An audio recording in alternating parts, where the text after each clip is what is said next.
Welcome to the MSP Exits series. We're on part 3, Culture and M&A, with Dr. Larry Little with CBC from Ntiva and Nancy Henriquez from Cinetec, which if you were able to hear us backstage, I was super happy that I finally learned how to pronounce that right on the day. So we'll be getting started in just a couple of minutes. We're going to leave it right here on the title screen, let everyone kind of cycle in, but about 1 to 2 minutes after, we'll go in. A little bit of housekeeping for those of you who are cycling in. We're going to get started in just 1 to 2 minutes. You'll be joined on mute. There is a chat window on the right-hand side of your screen that you can send questions, comments, whatever into. I will be master of ceremony in the webinar today, and we'll make sure those questions get answered either through the chat window or live on the air. If you're unable to stay for the whole time, this is recorded. It'll be viewable on demand. Since you're registered through it, you'll be able to view this on demand.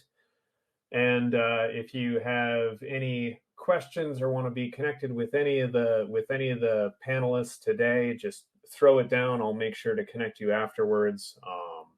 So we will make sure that you get those connections as desired. Let's see.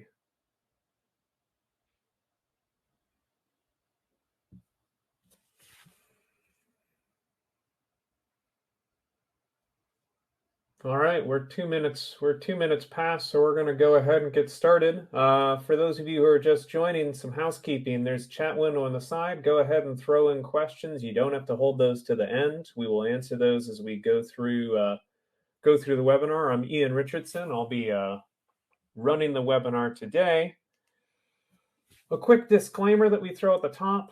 These presentations are intended for educational purposes only. They don't replace independent professional judgment. Statements of facts and opinions expressed are those of the knowledge of the participants individually. They don't represent the opinion or position of employers or certifying bodies. Nothing presented should be considered legal, financial, accounting advice. So if you have questions on a legal, financial, accounting basis, go talk to a licensed professional in your particular region around that. You may be watching this on demand. If so, consider that the information has not changed or updated since the original presentation. It's not June 2022. It's August right now. This is August 18th at 11:30 Eastern. So this is recorded on that day, and situations change over time. Running through our presenters. First, I'm very delighted to introduce and welcome Dr. Larry Little. Larry, how are you today? I'm doing great. I'm honored to be with you, Ian. Oh, well, we are privileged to have you. He is the founder from the Eagle Center of Leadership. Also with us, we have Nancy Henriquez, who is the Vice President of Sales and Marketing at Cinetec Solutions. Nancy, how are you? Good. How are you? And I apologize for the terrible lighting. I'm in a hotel room in Chicago for the day, so. Hey, every single person on this panel, and probably multiple people in our audience, has experienced the joy of hotel lighting. So it's perfectly fine. It's a different visual appeal. So thanks for being with us, Nancy. And as always, I'm always happy to spend some time with CBC. Chris, how are you today? Chris, can you hear us? Or are you froze? Okay, well, so Chris may be having internet problems, so CBC, Chris Carstens from Ntiva is the Vice President of Corporate Development over there. He runs their mergers and acquisitions practice. When he pops in, he'll pop back in, but I'm certain he would be saying hello and welcome to all of y'all. So today we're talking about evaluating culture fit in the M&A process. We've had a couple of different conversations now in this series. There's been a lot of talk about about financial reasons, about what you need to do to sell your business, about what you need to do to explore your business. Chris, are you back with us? Maybe. Just gonna make sure that I have my cell phone up and unlocked in case he reaches out to me, as well as my email up over here. Chris might be having a little bit of audio and connectivity issues, so we'll keep on going. But we're talking about culture fit in the M&A process. Too often throughout M&A, we're thinking just about the numbers. We're thinking just about the financial impact, about the operational impact, but we're not thinking about the impact on culture. And culture is one of those words in the vernacular that could have multiple different meanings for multiple different people. And so the first thing that we really want to talk about is culture important through mergers and acquisition? What's our thinking about that? But starting off with a definition of culture, and I'm going to run through everyone in order. Dr. Little, what's your definition of culture? What's it mean to you? I think culture is incredibly important, and I think you're just so astute. I think it's one of the most overlooked things when we talk about M&A. We don't talk a lot about culture, and I think it perhaps is one of the most important things that we can understand and learn when we're in this process. To me, culture is simply this. Ian, I got to have it simple so I can understand it. So my definition of culture is really A plus B equals C. And A is action plus beliefs. That is what truly defines a culture. And if those don't line up, then you'll have a culture, but it'll be a toxic culture or an unhealthy culture. So actions are actions, what we do, but what we believe, what we say, what we think, those two things have to line up in order to have a healthy culture. Love it. Nancy, how about you? How do you define culture in your world? Well, I'm going to steal that A plus B equals C and start using that. But ultimately, for me, it is a value system. Culture is not just, the environment within your organization, but how everybody thinks and feels and what is important. So the values that you stay behind and bringing all of that together. So very similar to what Dr. Little said, and in a formula. Being a long time math nerd and a sales, the only way to describe it, a sales addict at heart, I'm a big fan of whenever I can put equations into things. So I just wrote it down in my show notes, A plus B equals C. So thank you, Larry, for that one. That's to use Israel Lang in one of my lovely acronyms, I am swiping that, stealing that with intentionality and pride every day. I'm swiping that into my repertoire. But the only thing I would add to culture is habits. Culture is really, really defined by habits. What we do almost instinctually seems to really, really drive down there. It's a fluid topic these days, culture. Culture kind of it's not static. It's not written in stone. It's really written in sand on a beach, and it can get washed away and redefined, and new things can bubble up or get left behind on the beach, depending on how the environment interacts. Someone might come in and leave something on the beach. So what are some of the ways to quantify and really define a healthy and good culture? Larry, what's in your experience, what can go into making up a healthy culture? Well, once again, you're just absolutely spot on in my opinion. It is fluid, and so that means to me that we have to consistently work on this, and you can define and look at a culture and see where are you on that continuum of health. Nobody's perfect. Nobody gets it right, 100% of the time. But are we making progress on that continuum toward a healthy culture by having open and honest communication? What we hear and as we work with, it doesn't matter the size of the company, whether it's Fortune 100 or entrepreneurs who are just beginning. If you can create a culture of transparency within that communication that says you can trust us, and that's a huge word, as leaders, you can trust us to communicate with transparency. That creates an environment of openness.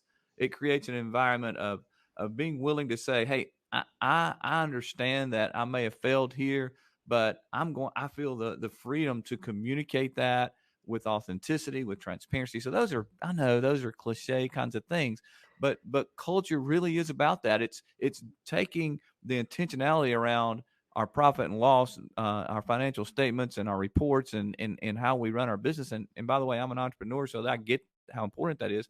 But it's taking that same process of intentionality and putting it over here to our people and saying, we are going to create an intentional process for communication. We're going to create an intentional process for transparency. We're going to create an intentional process for truly giving bad news and good news, and giving the freedom to handle that. When you see that kind of give and take, if you show me a company that's doing all those things perfectly, I'll show you a farce, because that doesn't happen. But if you show me a company that is working on that and trying and failing and getting up and learning and growing from that, and saying, we didn't get that right, but we're going to learn from it, then I'll show you a healthy culture.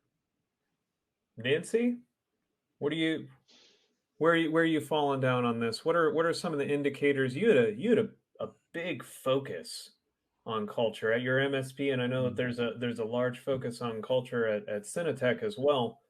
Talk to us through that. What are some of the indicators you guys keep your eyes on around making sure the culture is healthy and good?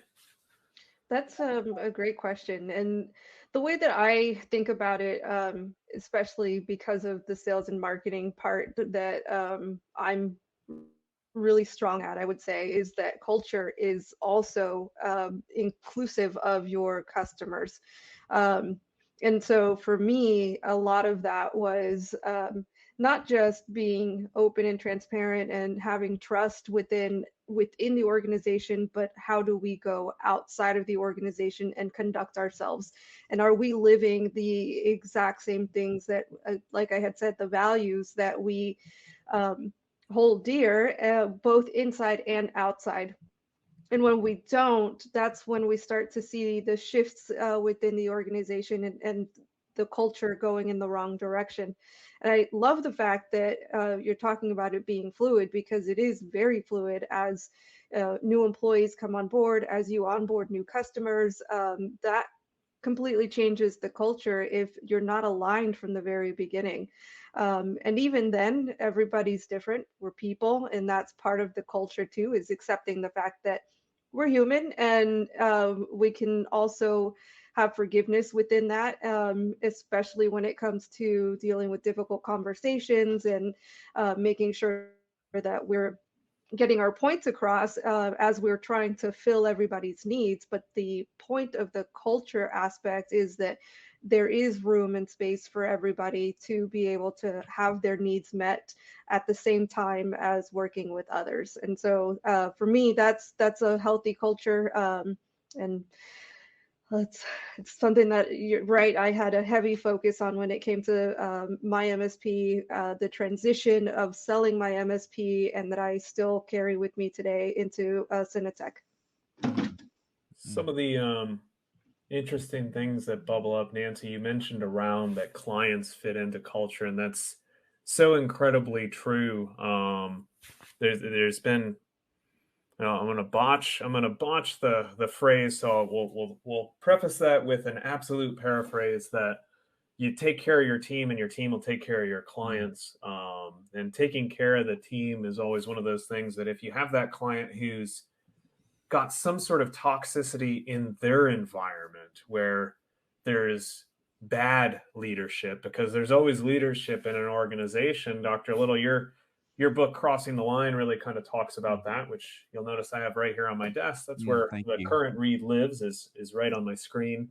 But you had mentioned that, and I remember when I owned my MSP that there were those clients that would mistreat the team, that would treat the team as less than or disposable. They might be profane or whatever, and that was a immediate trigger of you know what, we'll have one. There's grace for one error in that relationship, where it's a, hey, like, this is unacceptable. The expectation is that this doesn't happen anymore. It's don't need an apology, just need it to be fixed. But if it happened again, that was an immediate, where here's 30-day notice. Here's a list of the guys in town who do a good job. And if you'd like an introduction to any of them, we're happy to do that. Here's their information, but we're done in 30 days. You can't tolerate it.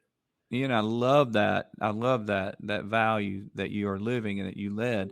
I remember a time I was working with we had a company that we were working with, and they have a great culture, just a tremendous culture. And their CEO at the time, he was just a man of integrity, and they had an opportunity, and it was a big opportunity. They had a client that if this had worked and if they had gotten this business, it would have impacted the entire company's, their whole portfolio. It was a very nice piece of work.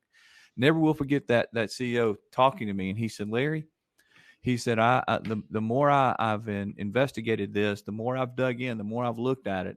He said, I'm not sure that this client aligns with who we are. I'm not sure that their business practices aligns with how we, and I mean, he was being pushed to go after this work because it was huge. But I never will forget it, guys. He said, and now he walked through the process. He did his due diligence, but he told me, he said, I'm walking away. And they did. They walked away from that for one reason. There was not a culture mix. He could not align with that company's values and how they did. And that's exactly what he told me. We can't align with who they are and how they do business. So it was a great lesson for me. Mm-hmm. Chris, welcome back. We're talking through ways to quantify healthier, good culture. I don't know if you can hear us, but if you can, feel free to chime on in. What are some of the ways that Ntiva looks at and quantifies healthy and good culture? Yeah, thank you, Ian, and apologies, everyone, for some technical difficulties there. I think for us, the biggest thing is about sort of consistency up and down the organization. Starting with the leader, the ownership, through the executives, all the way down to the employee that just joined last week. And so having that consistency visible sort of across the board through all the employees, in addition to the training, management approach, even the incentives that everyone has sort of to go about their work. That's really what we're trying to understand and assess to see if there's, quote, a good culture fit with an organization. Because frankly, every business does things a little bit differently. Saying that everyone needs to do something in just one single way. It's more about just being consistent and authentic to your approach so that it maintains sort of top to bottom across the board. I love that. Thinking about practical measures, we always want to deliver value through these sessions. Are there some tools that can help us execute, measure, improve team and culture? A very common conversation is about that improvement. I'm a big fan of and this stems from Carrie. Her and her sister Tracy are probably the biggest advocates for the book Atomic Habits, that concept of 1% improvement, that 1% improvement, be 1% better today than you were yesterday. And whether it's working out or tying your shoe or anything, all the way up to a big amorphous fluid concept like culture, setting those small incremental improvement goals are big areas. So running down our list, what are some tools that people know of that you can use to improve upon culture? Larry, what's a tool that you're aware of? The first thing I would ask is, in order to use a tool effectively, who owns the tool? In other words, who owns culture in your organization? Have you designated someone to say, I'm going to pin this culture piece on you? I need you going and finding out. I need you. And the tools, Ben, there are some assessments that are good, and we try to help companies to develop those assessments that could be specific to who they are and to how they are and to why they are. And getting that data back is always important. But then understanding what to do with that data is more important, because many times we get the surveys and assessments and we get all those tools back and we do nothing with them except talk about them. And the reason I think is we don't have an intentional person perhaps that owns culture. So, a big challenge for me, Ian, is to say, who owns the culture in your company? Who do you look to? Right now, we're talking with an organization struggling with their culture, and because they're in the middle of an M&A, it's a tough time. And as we're walking through this, they became painfully aware that we failed to have someone to really own this culture and this transition and creating new culture, we failed to have someone to be intentionally in charge of that. So I think the first thing is who owns it. The second thing is the tools that you can create are assessment tools, surveys that are done consistently with quantitative and qualitative. Don't give me just a number. I need more than that. I need to understand why. I need to know those quantitative things. So I think the person in charge combined with the assessment tools and the surveys, and then that follow-up accountability to what do we do with that information that we have. I love that concept of assigning someone who owns, almost, for anyone to dive into strategic things. If you're using the Gino Wickman concept of the accountability chart, who is accountable for culture in the organization? That's such a, if what gets measured gets managed. Who, if you assign accountability, there's someone there who reports back to executive and team leaders and the organization as a whole as part of that state of the company engagement. Nancy, are there any tools that you and the Cinetec team use to measure and improve and monitor culture? Yeah, great.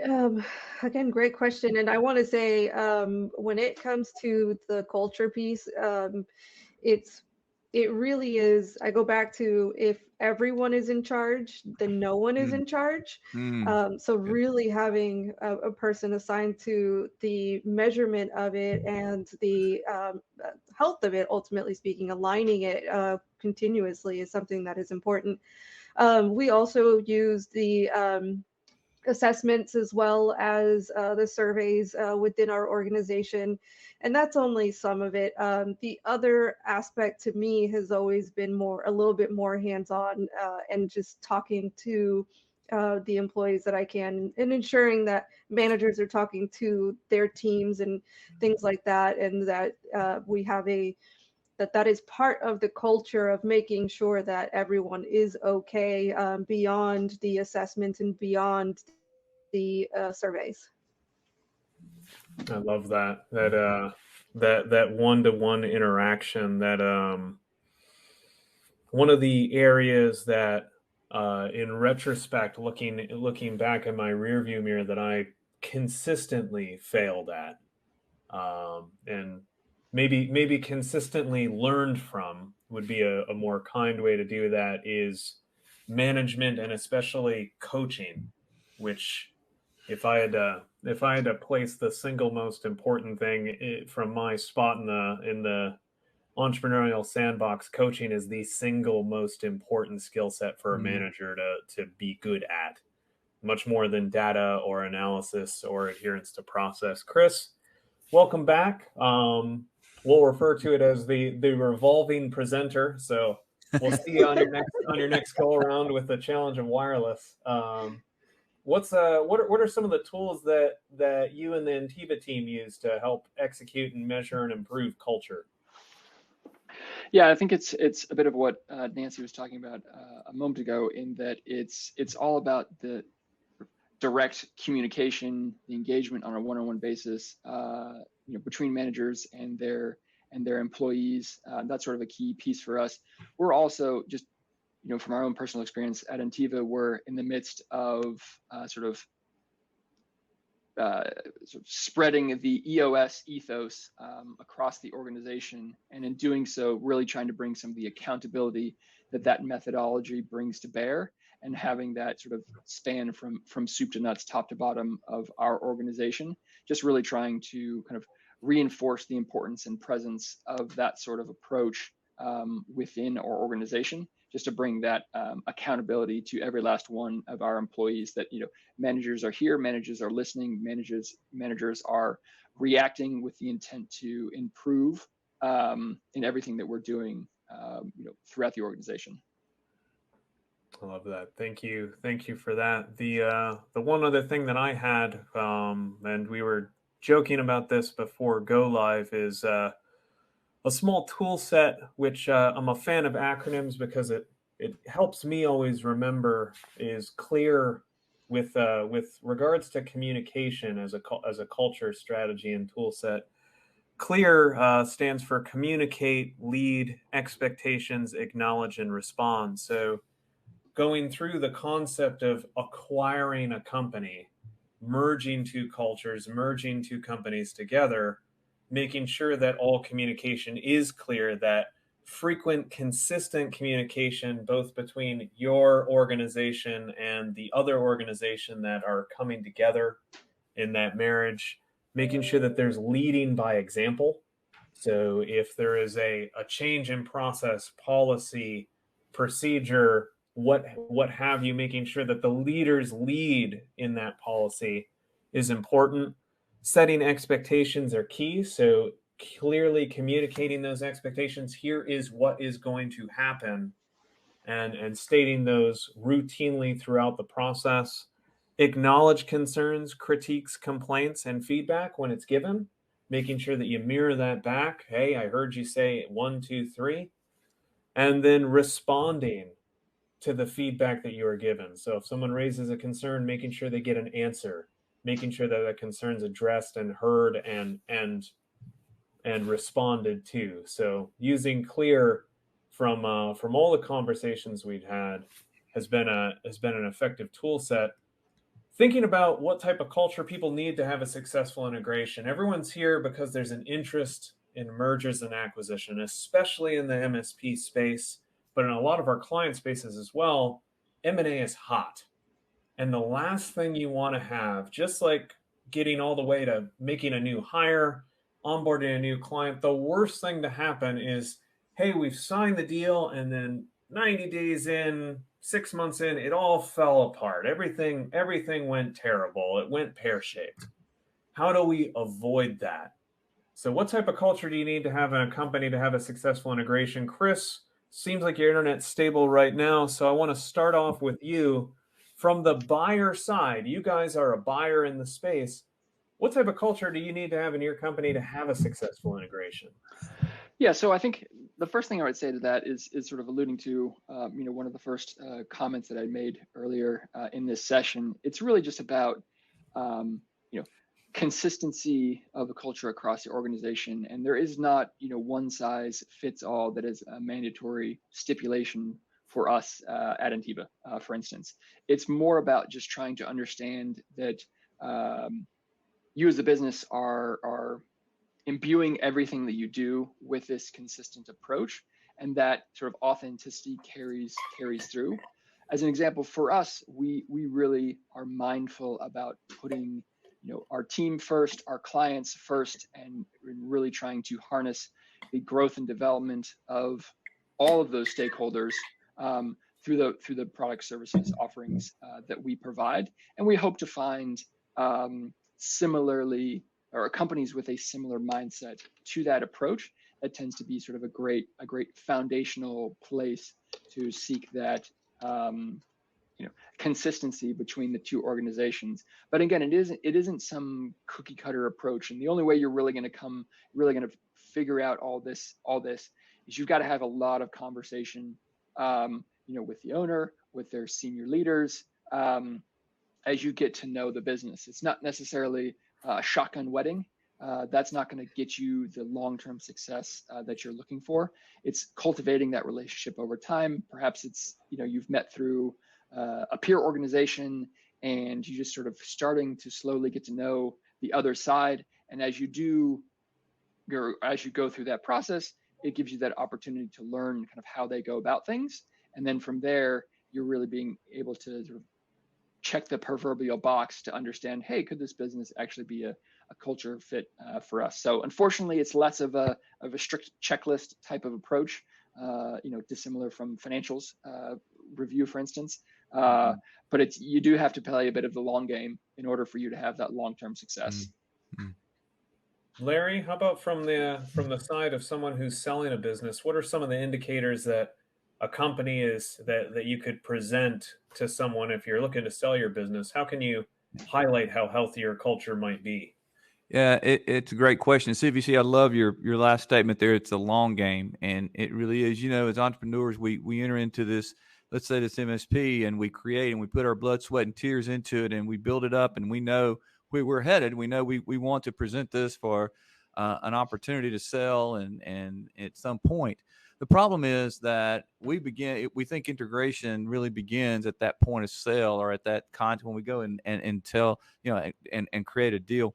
And really, that's just a recipe for disaster. I've never seen a merger and acquisition, work where you just drop that in on the team members. A myth, by the way, around integration is that we should be quiet about it. And we can talk about that later, about when is it appropriate to bring others in on our deal. But if I'm an MSP and I'm trying to prepare myself for an acquisition in the future, or merger or acquisition, or whatever, I'm going to start going all the way back to that culture of, hey, this is something that we are working on together. I'm going to start with that communication that you talked about, in that clear. That's a great acronym. But the question is, that's really good, but we expect our leaders, or our employees, our team members, stakeholders in our company, we expect them to know how to do those things. Well, here it is. This is great. Go do it. No, you said it beautifully. I'm going to begin coaching them. I'm going to teach them the people side. I'm going to teach them how to collaborate. I'm going to spend money. I'm going to spend intentionality. I'm going to spend time building a culture of a team that can execute, facilitate this clear, for instance, this clear acronym. Why am I going to do that? Because I'm building the solid infrastructure of my organization. I'm building that strong foundation. And if I have that strong foundation, I'm positioning myself well when an opportunity does come. This team is strong enough so that it doesn't collapse, as you have articulated earlier. This team is strong enough so that what is our end goal? We want to be as successful as we can. And in an integration process, that needs to go well as it can, so that success can continue. So I'm doing the right thing for myself because I'm positioning the organization, but I'm also doing the right thing for my team because I'm ensuring success. And I love what CVC said, for the long game. So it's about, what are you doing to create that communication, coaching, teaching, saying we are building the muscles in you guys to create a type of ownership of the success of this company. And that term really scares a lot of entrepreneurs. I don't want to give away my ownership, but it's exactly what we have to do. We have to give away our ownership to our team members to help them to create a culture that says we are going to start bringing solutions instead of questions. We are going to start strategically thinking along with you.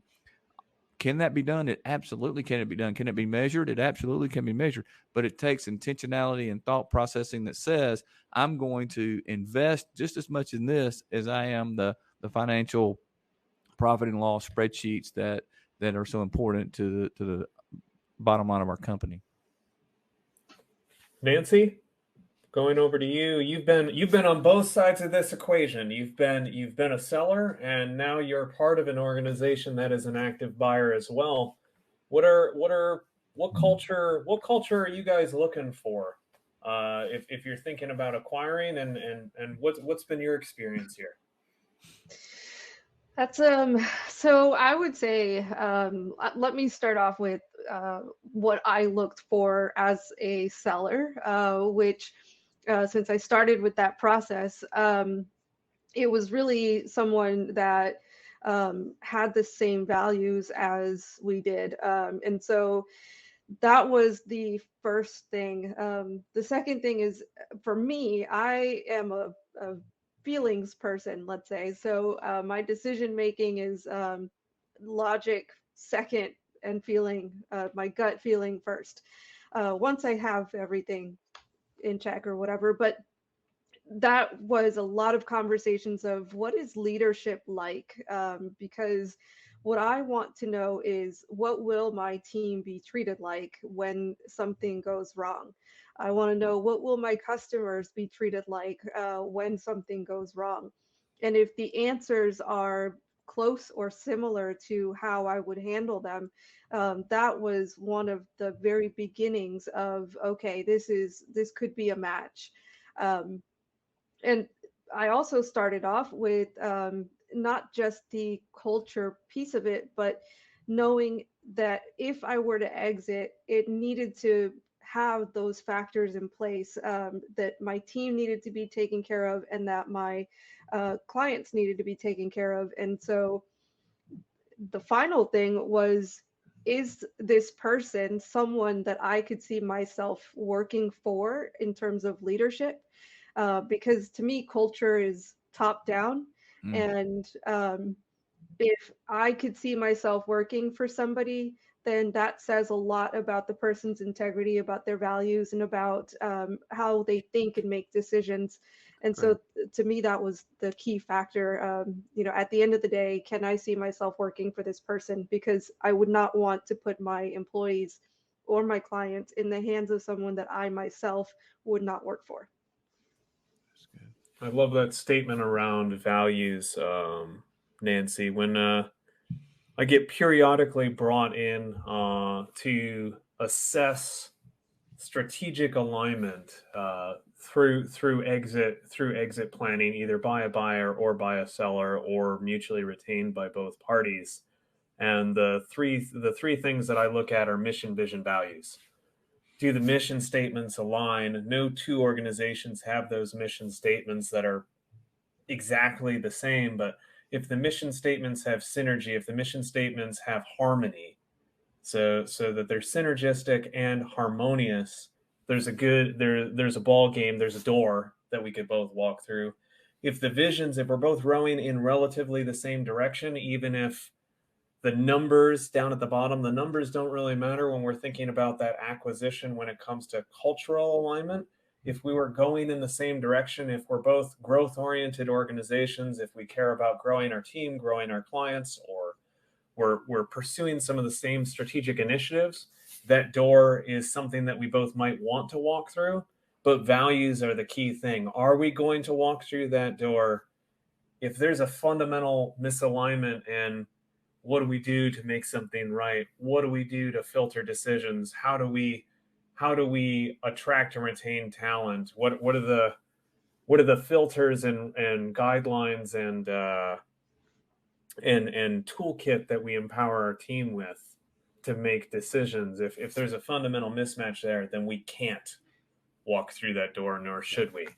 So I love that focus on values. So thinking about that, this is a big, sticky topic. We have two big, sticky topics, and really three big, sticky topics today. And that's what we're doing here. I saved the heavy punches for last. Culture trends and challenges in our industry. And this is for everyone. So if someone has something, we'll open it up. I'm not going to call on you. What are some of the culture trends that people are seeing and identifying here? Who's got one that they'd like to put out here right now? Well, Ian, I can tell you from my perspective, one of the biggest challenges is, and everybody knows, everybody's seen the word attrition and retention and recruitment.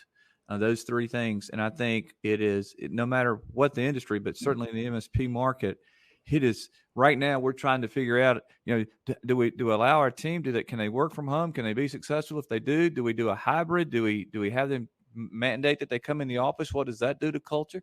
How do we go recruit quality when it appears that, after the Great Resignation, nobody really, quote, wants to work. And if they do work, they want it on their terms. I think it's a truly interesting culture trend. Are we seeing that turn a bit? Are people beginning to say, wait a minute, maybe I jumped out of the workforce, a little quick? Maybe we're seeing that curve from what I've been looking at and reading, but that trend, to come back, I don't know. But certainly retention, attrition, and recruitment, those are big rocks right now. I think it's why we have to focus on. We have to offer more than money. We have to do more than throw dollars at this new employee that we're trying to recruit, and at the employees that we have. We have to be centered around the synergy of culture and give a better reason to work for our team than we're going to pay you more than the next guy, because we've already found, and data has already shown us, that won't last. It's the things we thought before were intangible, but they really are tangible. What are the other things that we can do to create that culture, to create that why, to truly understand how to how to lead and care for our team, as Nancy so beautifully put it earlier. How do we care for our team? And those are significant issues, I think, that I'm seeing from a culture standpoint.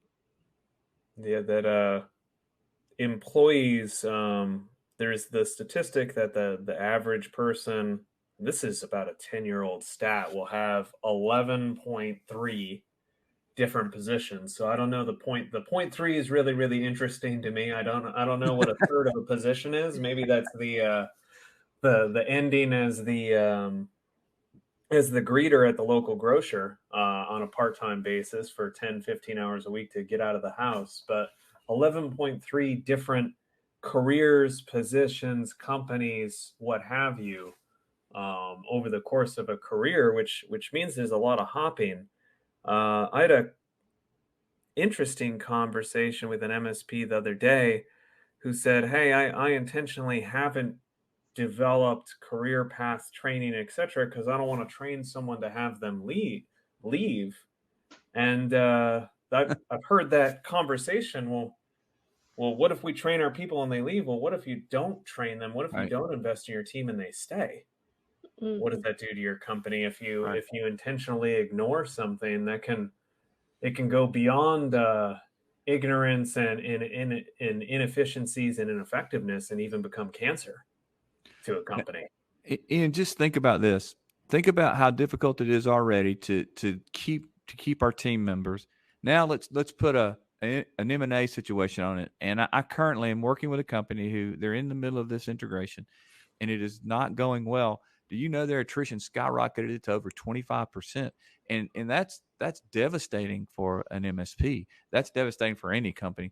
But what I'm saying is it's already challenging. And if we don't do everything we can to get that right in our culture, if we ever have aspirations, and that's why they're on this podcast, they, everybody's interested in M&A. If that's where you're headed, we better get that culture right if you have any hopes of that being successful, I think. Absolutely. Chris, Nancy, any thoughts on this, on trends that you're seeing?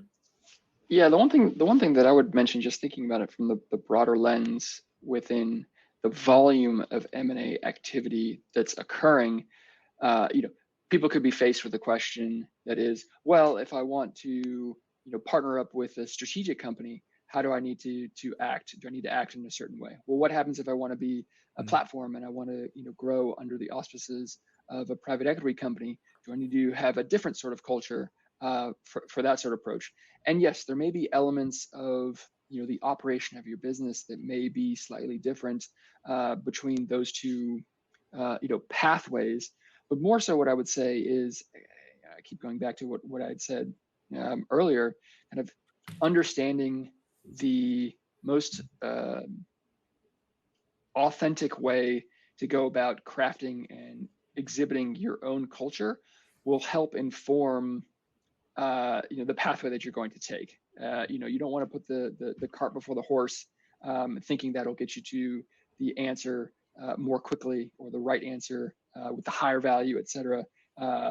But in doing so, you set yourself up for challenges, issues, and potential pain down the road. So I would just let things kind of build organically, and in doing so, and in communicating about your business and kind of telling interested parties about what it is that you do and do well, that will help guide you saying, well, maybe it actually does make sense for us to join forces with a strategic, or actually maybe it is a private equity owner that could be the best path forward for us based on how we have developed ourselves. You don't want to swing too far to one end of the spectrum just for the sake of doing so, because I think when you try to do that, you lose some of the specialness that does make you attractive to any perceived buyer or partner. Yeah, the intangible piece where you almost trigger I always call it the entrepreneurial lizard brain, where you like that gut feeling that hits right first in the stomach and then in the back of the throat, which is usually adrenaline when you recognize an opportunity, and it's the desire to pounce, the desire to That's where I want to go. That's like that you just got the entrepreneur, you got the C-suite excited, especially that visionary, and culture, and having that secret sauce. I have to imagine, Chris, when you have a when you are talking with a healthy culture MSP as part of your acquisition process, and you recognize that, hey, this isn't a numerical thing, this is an intangible, this is a culture type of thing, that probably gets you going just as much as a big healthy pile of EBITDA at the bottom.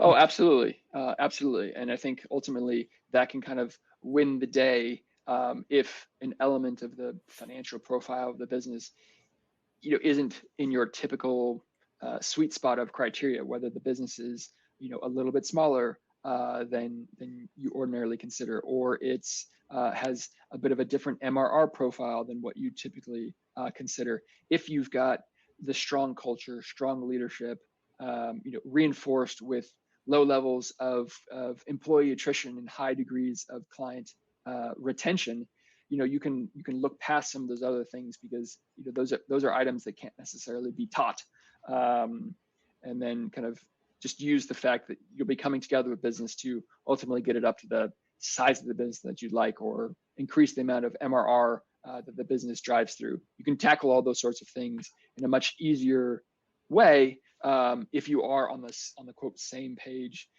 with the team coming in.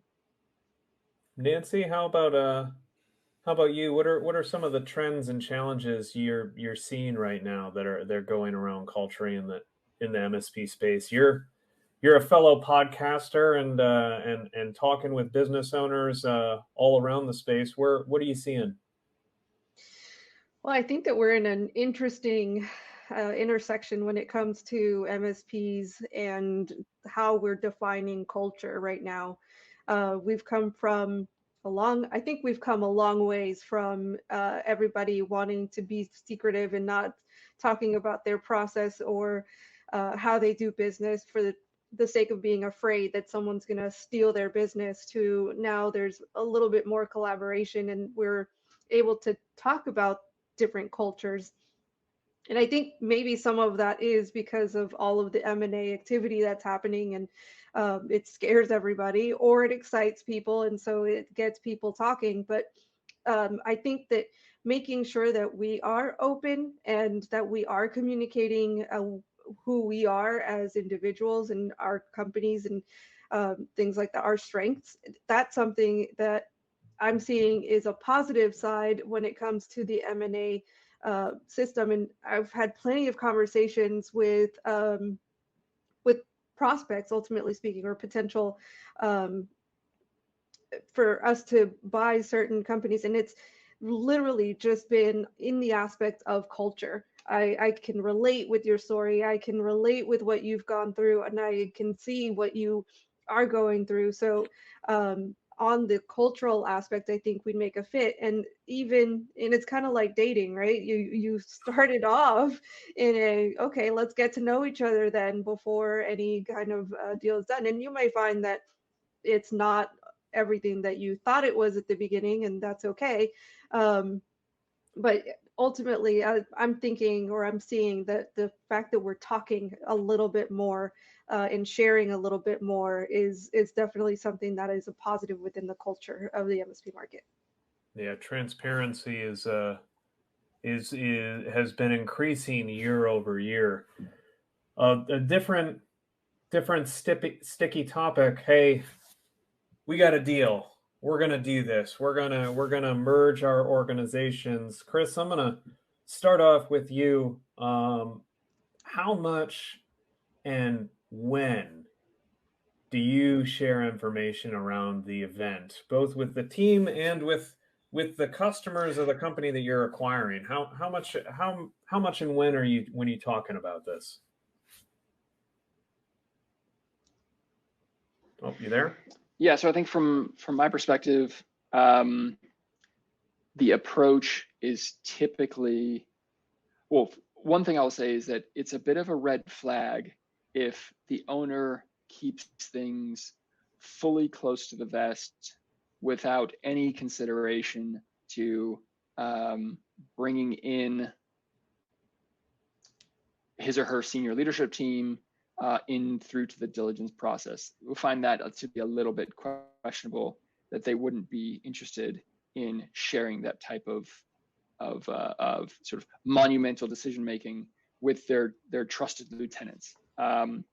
What I would say then is that if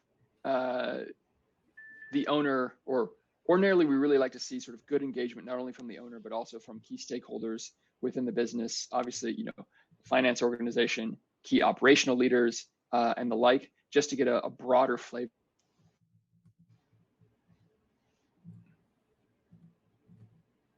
We might have lost Chris. Looks like it. So we'll keep going on. If he pops back in, we'll just we'll let him finish the thought. Nancy, how about you? How much and when did you share information around the sale of your organization? What was the process there that you followed? Well, this piece was a lesson learned for me. I would say I kept not so closed off that nobody knew, but I definitely kept that circle small in terms of making the decision and when the decision was made. And that's, like I said, a lesson learned. I wish that it would have included a little bit more people in that, so that it wasn't a surprise when it actually went through. Got it. Sorry, I hate to be distracted. I'm just talking with Chris on there, so he'll pop back in. Larry, how about on your end? What have you seen? What's looking at this from your angle? There has to have been multiple experiences where you've been involved through the process and you've seen it go well, and you've seen it go poorly. I'd love to have an example of both. What you've seen works the best, and what you've seen really is a recipe for failure. It's great. It's a hard topic, but a great question. I really appreciate Nancy saying lessons learned. By the way, Nancy, that's a sign of a really great leader. So that we learn from, hey, I wish I could have done that differently. And then we have the self-awareness to even talk about that. So thank you for that. I have seen that exact scenario. There was a small entrepreneur-driven owned company, of course, and he went through the full process without even telling his leadership team, his vice presidents, and it was a small company of maybe 80 or so, and it was such a surprise. He surprised everyone out of the blue, and you absolutely know that was a disaster. First of all, his culture was unhealthy when he did this, so he did this on top of an unhealthy culture. So, and that organization continues to struggle even to this day, and I'm not even sure if they're still a company. On the flip side of that, I've seen, if we do this right, and if we think about culture the right way, and if we invest in that coaching and helping build these solution bringing types of leaders on our leadership team, then we should never surprise them that, oh, I'm talking, or oh, I have a deal. It should be, what do you think about this? This is where I'm headed. I'd love your input. And I love, CVC said, bring that leadership team in, and it's a red flag if the leadership team doesn't know. I will go a step further to say, even at the appropriate time, it's a red flag if we're not talking about that with that leadership team. And then even with the employees at the right time to say, hey, we want to, in all transparency, say this is where we're headed, even before the deal is done, even as it goes to the final stages, to be able. Now, you can't do that, though. The mistake we make is you can't do that unless you've been working on the culture of your company for a long time. Because why? Well, they don't have the muscle to do that. They don't have the leadership muscle. They don't have the cultural muscle, the cultural competency to do that. But if we do that right, they can really be an integral part of the sale and the integration.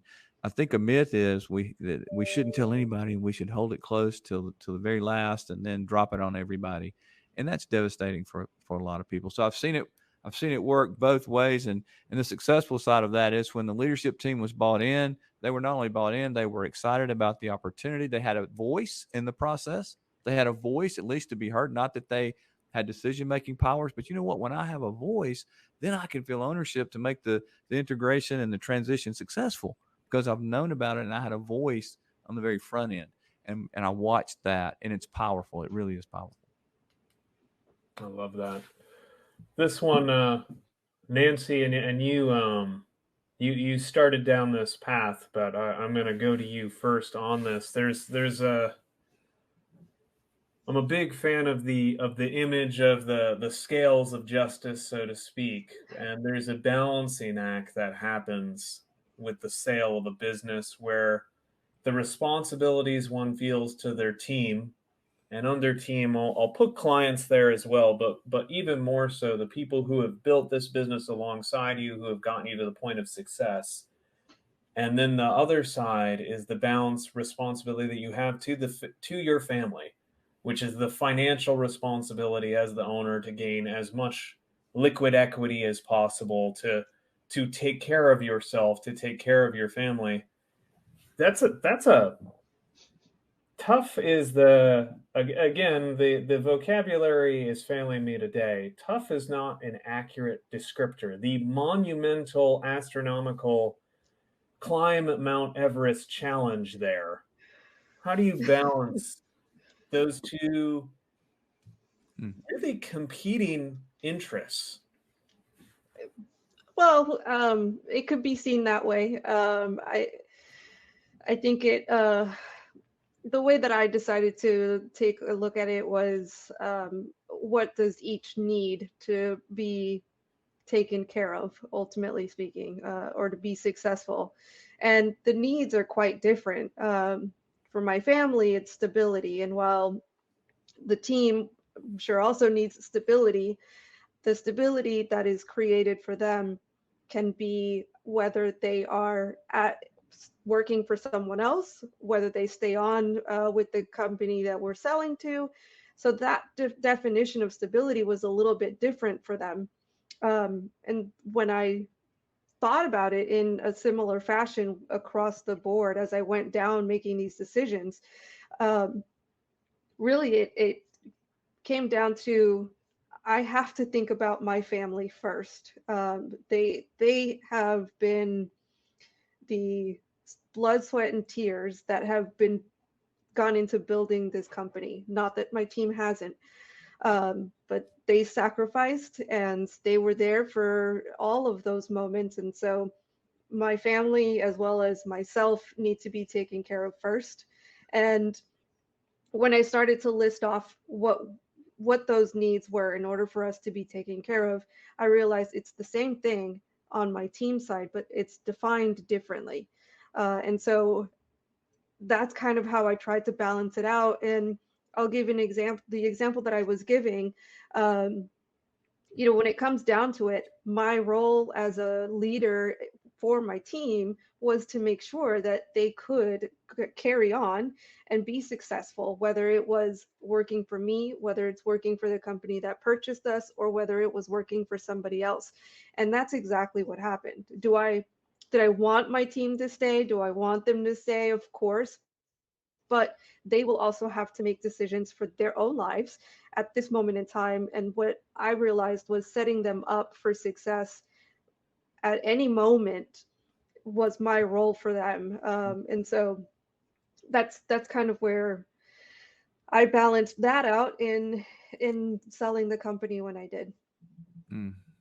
Larry, I want to give you the final word on here before we wrap up. We're about a minute before the hour. So what are your thoughts around balancing team and family? Very quickly, I think the key word there is transparency and authenticity. And just to tell you very quickly, we've been doing this for 23 years with Eagle. And this year I said, I'm going to take this year with my partner in our company, and we're going to talk succession planning. And we're going to talk about that. And then we're going to talk about it with our team. And so they know that it's a part of life. They know, and they want that. If you build a team, Nancy's team understands she's got to take care of her family because she's been transparent and open and talking.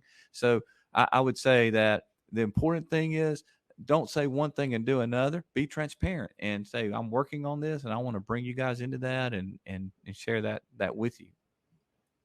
Thank you. Thank you, Larry. We've got the websites here for everyone. This webinar will be viewable on demand through the registration page. In about 30 days, it'll also post over to the Richardson and Richardson website. Everyone's URLs are here. We're all on LinkedIn. If you want a personal introduction to anyone on the webinar, my email is just ian@r&r.consulting, or you can do the connect at R&R Consulting. Feel free to reach out to me and I will personally introduce you to anyone on the webinar or on our past series.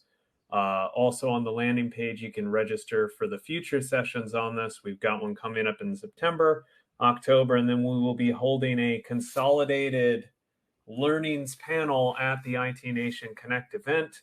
So I thank everyone for being here. Nancy, Larry, and CBC, wherever you are, I appreciate you struggling through the internet challenges. Nobody's immune to it, including and especially those in the MSP space. Thank you all for being here. It's been a privilege to spend the hour with you. Thank you so much. True pleasure. Thank you. All right, everybody, have a great day. Take care. Thank you so much.